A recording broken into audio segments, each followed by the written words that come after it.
Hey, Waffle Gang, I do hope you are well. My name is Mark, and today we're checking out some more relationship stories, maybe mixed with some Am I the Asshole as well. And if you do love a Reddit story, why not consider hitting that like, subscribe, maybe that notification bell too.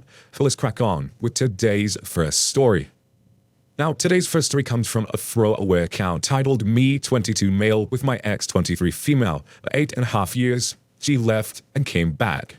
We started dating in 8th grade. We went to high school and college together and dated the entire time.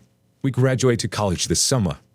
After college, she got into grad school in our hometown, 6 hours away from our college town, and I have already accepted a job in our college town.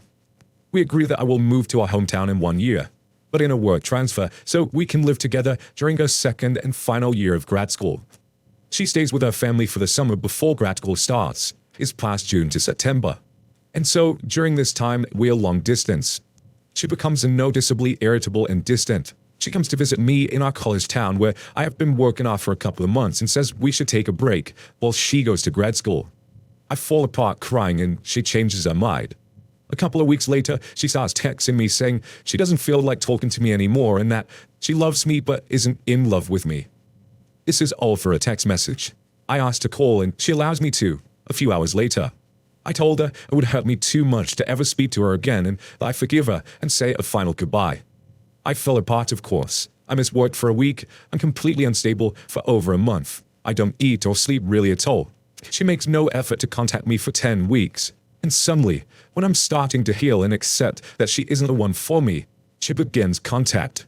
She tells me over Facebook not talking is too hard for her. I delete the message with no reply. She tries texting 4 days later and I block her number. 3 days after that, she has her brother contact me. That's when she cracks. It is final week in her first quarter of grad school and she drives 6 hours the night before her final to tell me she made a huge mistake. This occurred this Wednesday. I told her I don't believe her and that she needs more time to think about what she really wants and if it's me she wants. I told her I was skeptical and don't believe she loves me, pointing out that she said she wasn't in love with me. She doesn't remember saying that and claims that she has spent weeks thinking about it and regrets her decision. During our time apart, she said she went on one terrible day and did not leave for another guy. However, I am scared that she is just lonely and nostalgic and will leave me again when she gets bored. She tells me it's not nostalgia and she learned a lesson. I tell her to take a couple more months to think about it and decide if it's really me that she loves. I also tell her how hard the breakup was on me and proceed to condemn our 8.5-year relationship. I told her I had to demonize her and the relationship in order to move on. I laid out all the flaws. I told her how great my life was becoming. I now go to the gym every day and I've gotten new hobbies, and I'm way more social with friends. What do I do here, guys? Now maybe this is the Reddit in me talking, but I find it really suspicious that, she requested a break, then quotes later on saying during our time apart, she went on one terrible date and did not leave for another guy, and it almost feels like that was the reason she left. She wanted to go date other guys whilst you were long distance or whatever. And I would certainly be looking at this from your point of view and how you've changed during that time. It seems like you've only changed for the positive. So you really want this relationship back. It sounds like you went through a hell of a time and a lot of pain after she broke up with you. And there's the potential to put yourself through that again. Monsieur Dude says, and quote, during our time apart, she said she went on one terrible date and did not leave for another guy. This is, do you believe this? I wouldn't. Even if it was somehow verified to be true, I'd still have a hard time believing it. What she did reeks of dating with another guy and returning to her plan B. Let's say it's true. It's certainly understandable. Given how young you were when you started dating, it's understandable to want to branch out to new experiences, and you should do the same. Quotes again, what do I do here, guys? And it says, stay the course and keep moving on. You said it best. In quotes, I told her how great my life was becoming. I now go to the gym every day. I've gotten new hobbies and I'm way more social with friends. Then says there's zero need to compromise such awesome momentum. Keep it up. Used to be prom queen says, my advice is that both of you have been committed too long since you are way too young. You need to have some different life experiences and date some different people. If it's meant to be, you'll return to each other. Right now, however, you all don't know if the relationship is really fulfilling or if the sex is actually compatible or if you are what the other wants because you two do not know anything or anyone different. These types of relationships can be healthy for some. It also can breed codependency on others. I think you should continue with this break and focus on yourself, as you've been doing wonderfully. Kudos to you. Date other people and see what happened from there. You do not have to discount her entirely. Just take some space. I hope this helps and best wishes to you. And that was the only couple of comments on that particular post. But then OP did come with an update which said she left and came back. And the update came in 2 years later. Hi guys, I came to this sub out of desperation 2 years ago. I have an update on my thoughts and feelings since then. I, 24 male, dated my ex, 24 female, from ages 13 to 21. 8th grade until college graduation. Let's call her Liddy. Lily left me after she got into an Ivy League grad school in September 2016. See the link to the original post above. I was in shock and in some ways still am. She starts contacting me again in early November 2016. I ignore. She showed up unannounced at my apartment, having driven 300 miles from a grad school to where I now live and work. She apologized and tried to reunite. I built up walls already and told her politely no thanks, despite desperately wishing we were still together. I was so broken and sad that her arrival at my apartment enhanced the fantasy that maybe we could work it out. After all, I spent my formative years loving this person and yearned for her. She was my whole world still. I called Lily and asked to meet again around Thanksgiving. This will both be back in our hometown. We meet, and after I ask specifically, Lily admits she slept with someone. I reply I'm not interested in reuniting. We both go home grieving. Having grown up with Lily's parents and loving them as my own, I get Lily's mother to confess separately to me that Lily tried to contact her prospective new plaything after they slept together, and the new guy told her to get lost, confirming my hunch that I'm Lily's fallback plan. Lily never admitted this to me, but she did later admit that when she left me, she had already been asked out by this new guy, and she wanted to say yes, so she dumped me. The pain is too much. I block her on everything. She tries to make contact several times, and I don't respond. My mother dies mid-January 2017. My father calls Lily's mother to share the news. Lily's mother tells my father that Lily is in a severe depression and has left grad school. I'm lonely and grieving and still in love with Lily, so I visit the day after my mother's funeral. By January, Lily has lost nearly 20 pounds. She was already thin and is borderline catatonic. I go back to my apartment 300 miles away, as conflicted as ever. She's in so much pain. Abe, she loves me, is the narrative that permeates my brain even today. I never took her back, but I never stopped yearning for her. It's been 2 years since all of this happened, and I still wonder if I made the right choice. I think I did, but I also have this tremendous amount of pessimism about people around me. I don't trust my judge of character anymore when I realize the girl I believe to be an angel can abandon me and then come back and try and use me. I've still never met anyone as beautiful as Lily, at least not on the inside. Lily and I have agreed to meet twice since then. Both times were extremely unpleasant. The first being a superficial show of who is more moved on, and the second was me expressing regret over wishing I was a better man throughout the relationship. The ex ended up going back and completing grad school, graduating on time June 2018. I still haven't replaced the hole in my life where Lily was. I push people away because I know they will hurt me. If a girl like Lily can cut me so deeply, the kindest soul I have ever met, and everyone else surely will. I'm still lost, and for all I know, she is too. I know what she did is completely selfish and gross, but it can't override all the good she did throughout my formative years. I'm in no contact with Lily, but I love and miss her in my life. I'm wondering how to live life without her, even when I'm in bed with other women. I miss the trust and level of connection I had with Lily. No one knows more about me. No one knows more about her. And I just give you an overview of the comments below that one, and everyone was pretty much just saying, you need to talk to someone, you need to get some therapy before you move on to the next relationship. Because they were concerned of the way that OP's built, Lily up to be this person who no one can compete with really, and no one is going to be able to compete with Lily because he's built her up on such this high pedestal. He's never going to be able to find anyone that's going to replace her. But what do you guys make of this situation? Let me know your thoughts down in the comments below, and let's move on to another story. And our next story comes from Throwaway Dinner 344, who asked, am I the arsehole for getting an entire table for myself after my husband and his mum didn't save me a seat? I'll start this off by saying that I, female 32, have been with my husband Bob, male 39, for 3 years, married for 1. His mum has a habit of keeping me out of most of their functions with the excuse of, you work too much. Not true, because sometimes I do make myself available, but yet find myself excluded. Last week, his mum invited us for a celebratory dinner at a restaurant after she completed her recovery. I had things to do that day, I think it was, and kept her and everyone knowing that I'd be there at 8 p.m. Bob obviously knew I was coming. Thing is, when I arrived to the restaurant, I saw that the table was full. All chair had been taken, and I just stood there with complete puzzlement while Bob and his mum just stared at me. His mum then told me that there was no place left for me, and I could either have Bob get up and take his seat or go home. I was so upset, but instead of going home, they just went and took an entire table for me. Bob and his mum watched with their eyes popping out of their heads like they saw something so shocking. Not gonna lie, I did get weird looks from the guests, but so did Bob and his mum. It was awkward in all honesty. I had my dinner, desserts, and I went home. I saw Bob and his mum staring grudgingly while I was making my way out. He got home an hour later and yelled, saying I embarrassed his mum in front of her guests. I yelled, asking what the fuck was I supposed to do after I got denied a seat, and he told me that it wasn't his nor his mum's fault. Guests arrived before me and took all the available chairs. I told him he could have saved me a chair. He said that I could have just left instead, and reminded me that I was a guest and I shouldn't expect this level of entitlement to be accepted. He then went on about how I ruined the entire dinner for him and his mum with what I did, and has been pouting about it for days now. I don't get it. I really don't. Was my expectation really that entitled? I mean, as his wife, he should have saved me a seat, but clearly I'm missing something here.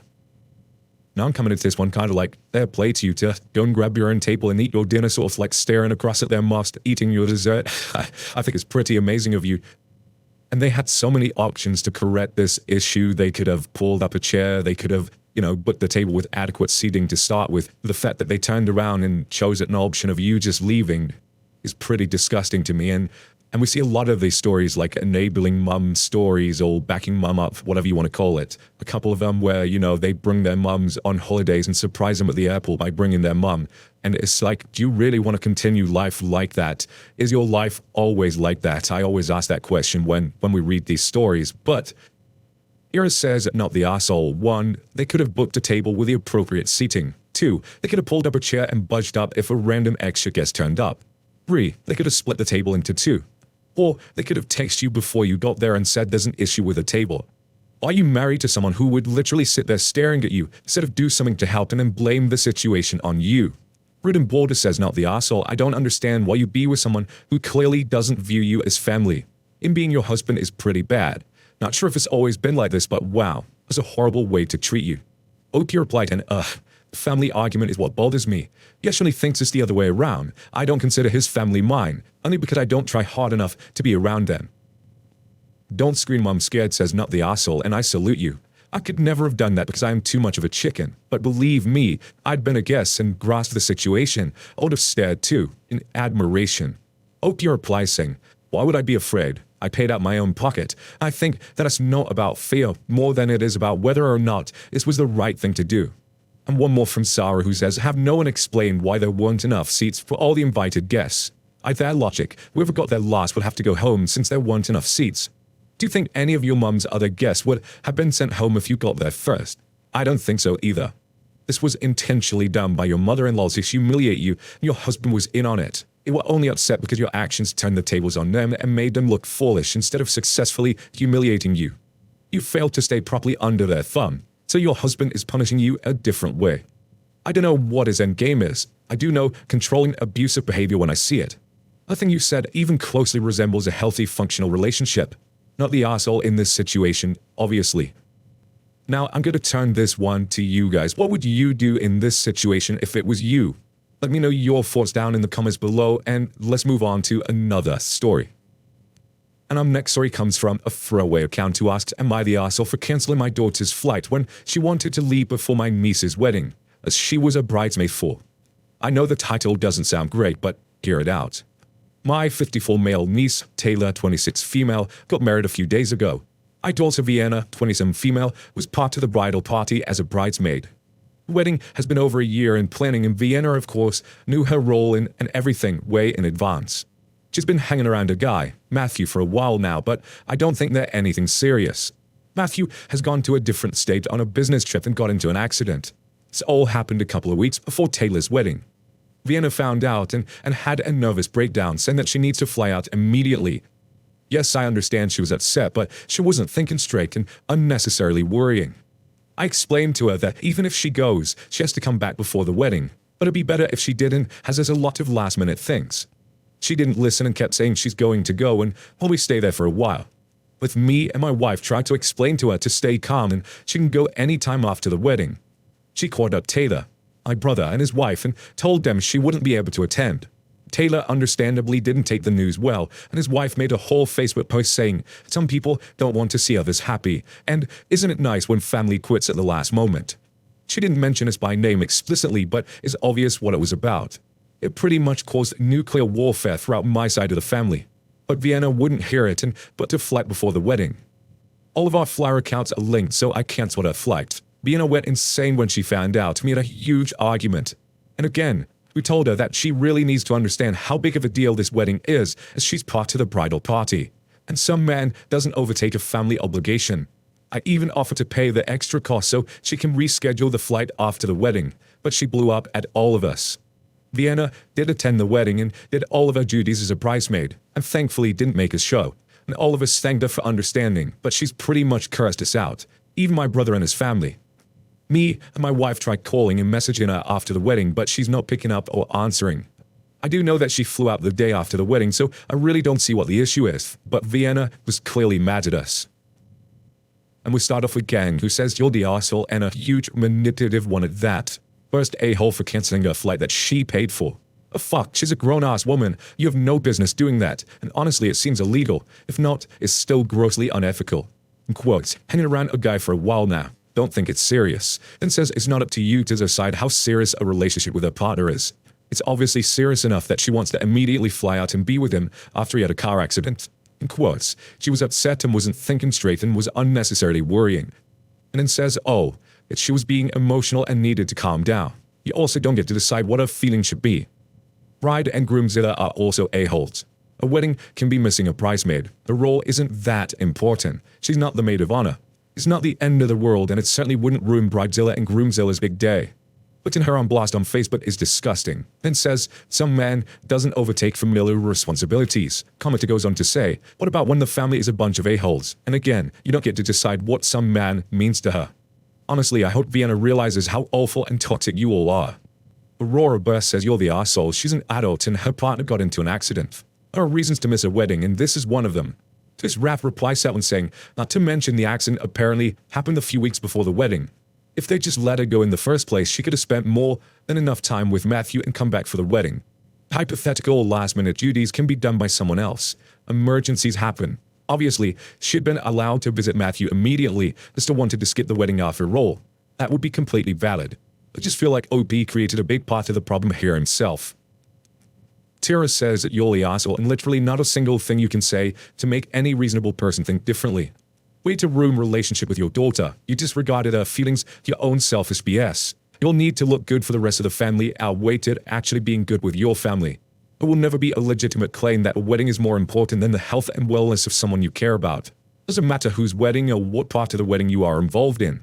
Is it an inconvenience to the rest of the wedding? Yeah, but it doesn't matter at all.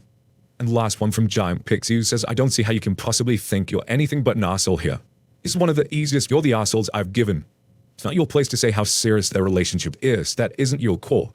It isn't your place to cancel her flights. That's just controlling. Of course she's going to curse you out. Messed up and stopped going to be with her partner, which was a massive overstepping of your boundaries. You did that to save face for you. No other reason. Be very hopeful nothing serious has happened, because if he's in a bad way and you cancelled her flight and you've just lost your daughter. I've seen kids get into contact for far less than that. Common sense really isn't so common these days, it seems. Now, what do you guys make of this one? What would you do if you was in that situation, if you was in the daughter's situation? How would you deal with it? Let us know your thoughts down in the comments below. I just a huge thank you from the bottom of my heart for getting involved in today's stories. Your love, support, and time always means the absolute world to me, so thank you so much for getting involved. And if you'd like to listen to the podcast version of these, go to mark-narrations.com and pick out your favorite podcast there. And hopefully, I will see you in the next one. Take care, guys, and much love. We got here, says far, lay, said, he saw, I fist of no can. Hey, said, my spas, keep the, aspa, face, he's on my, his eyes, my day, hey, we got, I can smell the smoke from the bait guy on, let's go. See the sound sounded from the window, okay, I know that's a deal.